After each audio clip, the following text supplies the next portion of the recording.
श्रावण पाळणाऱ्यांसाठी नाश्ता काय करायचा हा मोठा प्रश्न आहे. तर आज आपण बनवतोय सॉफ्ट आणि स्पंजी असा खमण ढोकळा.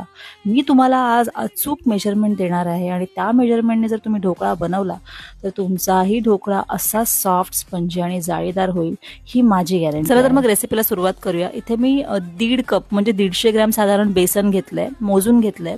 त्याच्यानंतर एका बाउलमध्ये आपल्याला 1.5 चमचा साखर, tablespoon, 1 teaspoon citric acid, 1 teaspoon मीठ आणि चिमूटभर हळद घालून अर्धा कप पाणी घालून आपल्याला ते व्यवस्थित ढवळून घ्यायचे साखर डिझॉल्व्ह होईपर्यंत. नंतर 2 मोठे चमचे तेल घालायचे आणि 150 ग्रॅम जे बेसन घेतलंय आपण ते ह्याच्यामध्ये मिक्स करून घ्यायचे.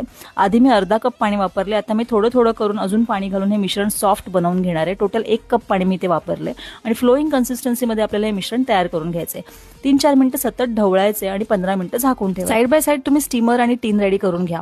त्याच्यानंतर ह्याच्यामध्ये आपल्याला बेकिंग सोडा ऍड करायचा. 3/4 टीस्पून आपल्याला बेकिंग सोडा ऍड करून त्यात थोडं पाणी घालून मिश्रण फ्लफी होईपर्यंत ढवळून घ्यायचं. एकदा का मिश्रण फ्लफी झालं की लगेच आपल्याला ते टीनमध्ये ट्रान्सफर करून स्टीम करून घ्यायचंय आणि आपला ढोकळा तयार व्हायला 20 मिनिटं लागतील.